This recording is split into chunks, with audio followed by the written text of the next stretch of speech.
Assalamualaikum. Ada satu benda yang saya rasa saya nak cerita. Satu benda yang best lah berlaku di atas kapal kami, iaitu kapal Alma. Masa awal-awal kami dimasukkan ke kapal ni, hari yang pertama kita orang diuji dengan ribut yang kuat. Jadi bila kita solat sendiri-sendirilah sebab ada yang mabuk apa semua kan. Tapi bila masuk hari yang kedua, saya masih ingat lagi Sul yang mula-mula ajak saya untuk semayang berjemaah bersama-sama. Dan bila hari-hari tu dia mungkin banyak, sekarang dah masuk mungkin dah berbelas hari yang kami betul-betul ada ke atas laut.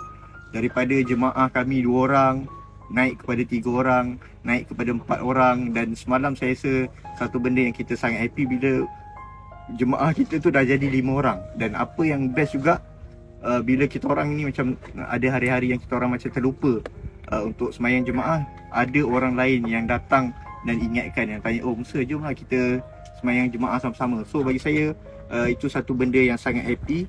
Dan yang paling best lagi, part yang paling best sekali adalah ada juga orang-orang yang tak pernah solat, dia datang kat saya, dia kata, oh bila kita orang tengok korang solat jemaah ramai-ramai ni, aku rasa tergerak hati untuk solat juga.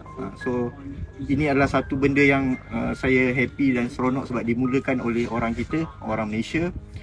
Dan kita sangat berdoa, sangat berharap supaya misi ni bukan hanya misi yang berjaya sampaikan bantuan kepada kawan-kawan kita, kepada saudara kita yang berada di Gaza, tapi insya-Allah akan jadi satu misi yang dia 2-in-1, dakwah dan juga misi kemanusiaan lah, insya-Allah.